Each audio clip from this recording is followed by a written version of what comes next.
I suppose about 10 or 11 years ago, I got interested in the area of testing language, assessing language for specific purposes. What is it? How do you do it? What does it mean? And recently I've been going back to the area because it's beginning to fascinate me again, because I've realized, probably a bit slower than I don't know it. I think I've never seen anybody write it down anywhere, that actually assessing language for specific languages and for specific purposes is what it's all about. In fact, all testing is for specific purpose. If it's not for a purpose, why are we doing it? We're wasting our time. So with that great dawning of information in my brain, I decided, wouldn't it be a good idea to take this opportunity to go back and take a look at it and see what we did, and maybe try to figure out a little bit why, and then fit that into some of the current arguments that are going on about assessment, and then wind up with some idea of where it might all go from here, if anywhere. And as you'll see as I go through the talk, there are almost as many questions in there as answers. Because one thing about assessment and testing, that whatever our esteemed major testing companies tell us, we know very little about what we do. I've spent about a third of my adult life, well, half of my adult life or more, a third of my existence on this planet, when I wasn't chasing after a football, trying to figure out what testing is all about. I still have no clue, really. Right, so I can talk about it all day long. I'm not sure how good that is, because we really don't know very much. And sadly, most tests that are out there are developed using what I call the suck and see approach. You know, when you were a kid, you wanted to know what flavor a nice lolly was, and you sucked it to see what flavor it was. We make a test, and then we do some validation studies to see is it actually doing what we think it should be doing, or to figure out what the hell is it doing anyway. And that's a bit wrong. It's the wrong way around as far as I'm concerned. So we don't actually know very much about what we do. That's a fact. So let's start from there. I'm going to start around 1980, but of course the story at this side of the world started before that, in about 1960. 1961, there was a meeting that brought some of the well-known people in on this side of the planet together to discuss the development of the TOEFL. So the TOEFL was the first ESP test that came out in 1964. And at the time, it was very modern. It was based on what was seen then as the best technology, the best knowledge, the best approach. It was the test when it was made. It was modern. At the time, in Europe, we were still very much focused on content.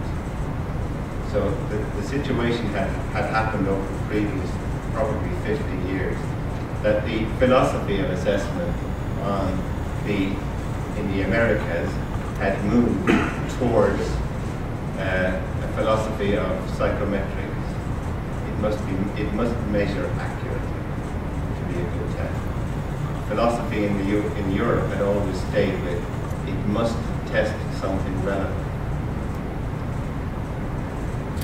The problem really happened when both sides forgot that both sides had a point.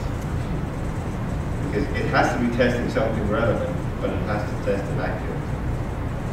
So doing one or the other just isn't good enough. So by the time 1980 rolled around, the kind of testing that was being done in terms of English for academic purposes was based here in the US. We had 1964, we had the TOEFL, the TOEIC, which is still used and used at the college here, I believe, as a placement test, which is very interesting. I've never been a big fan of the TOEIC, I have to say. I haven't tested language in business. Anybody who's heard me speak in the past has heard me rattle on about it. But I think as a test, a placement test, it sounds like a really good idea. But more on that at some other point. If we talk about the test itself, it's norm referenced.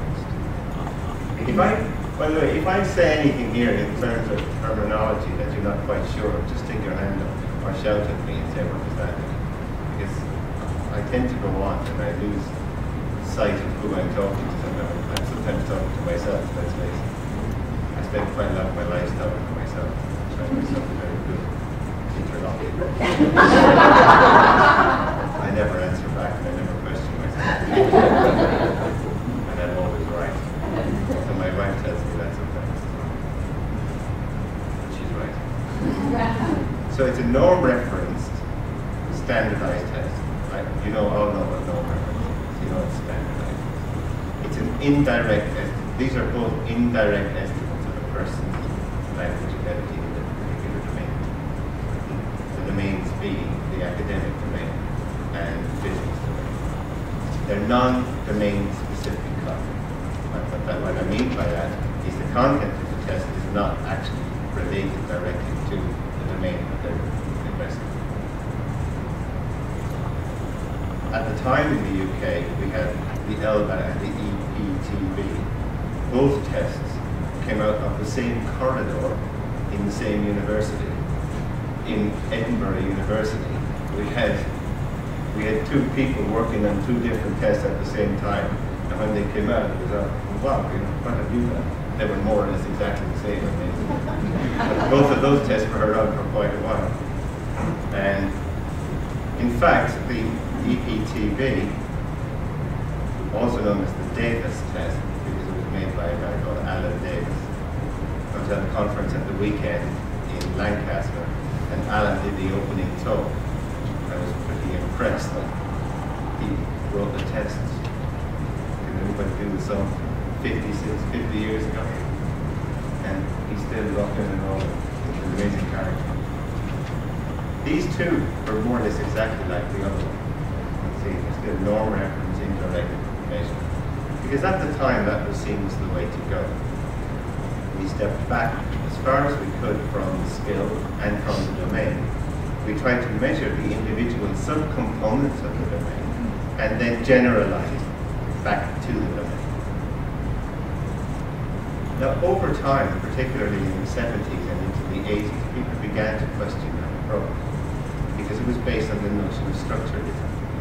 And structuralism said that you can break any skill down into its component pieces, test them, and generalize back to the skill. Now, we all know that that would not work for driving a car or cycling a bicycle.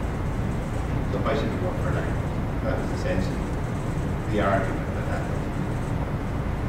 So let's move on from there. We've looked at that. We're going to look at some of the issues, the past and present. I'm going to take a case study of academic reading, because I know you guys should be probably interested in the academic side. So I'm focusing on one particular domain. And then I think we have conclusions, verdicts, evaluations. And I'm going to go back again to 1980. You might say, well, why 1980? Very good reason, except that that year was the year that the ELTS was born, the English Language Testing System, which we now love and adore as the IELTS.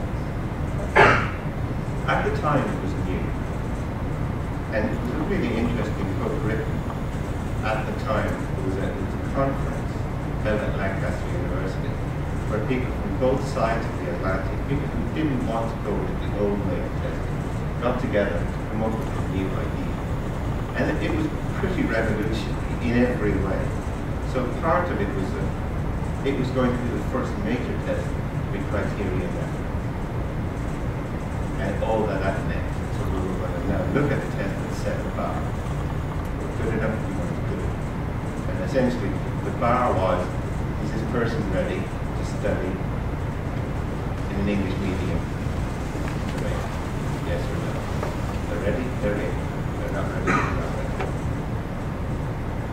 It was to be based on a needs analysis. So rather than on an armchair analysis, where people sit around and discuss the needs of students, it was to be based on a real needs analysis.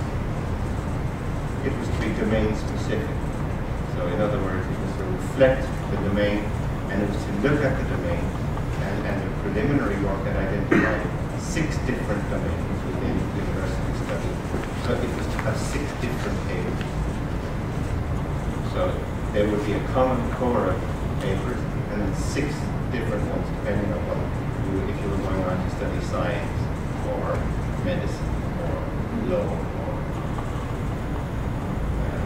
language. Or 6. And instead of giving you a score, a single score, it's going to give you a profile. This was the plan. However, even at the meeting where it was first discussed, people said, "Oh, criteria and referencing. What would we know about it? How can we analyze it? Can we analyze it?" You know, if you think about it, the Coulter-Richardson had come up with their formula for reliability in 1937. And the original Spearman work was already 20 years old by then. So the academic work on assessment and measurement had started years before. It was already by now, by 1980, it was 70 years old. You know, the first standardized tests were produced at Teachers College, Columbia University, New York, 1908. With the tests of handwriting, and then later came the tests of proposition writing. These were standardized. Fascinating work everybody ever gets into. I suggest everybody alive should read some of this stuff. You can still go to Columbia and read the original archives of fantastic work. And people like Thorndike and Hidiegas, fantastic stuff. But that was all norm reference. Everything was standardized in norm reference. All the statistics that had been developed over all those years were all aimed at norm reference and standardized. Nothing was aimed at criteria. So at the time, we didn't have any way of accurately and systematically analyzing the tests. So of course, people tried to use the old ways, what we call classical test analysis, to do it. But it didn't work. We got all kinds of weird anomalies. You had some anomalies anyway. I don't know if you know about how reliability works, but the way reliability is calculated, it's based on a single assumption. The assumption is that in my test, with all these questions, we're all testing the same thing. So the assumption is that if you get the first question right, you get them all right. And if you get the first question wrong, you get them all wrong. So a reliability indicator of 1, which some people say that's perfect, is useless. Because all it's telling me is that everybody who took this test are up there somewhere, I don't know where, they're much better than this test, or they're down there somewhere. I don't know where, they're just lower than the level of this test. I know where they're not. They're not in the range of my test. They're up there or they're down. That's what it means. That's what reliability means. It just means consistency, as we see.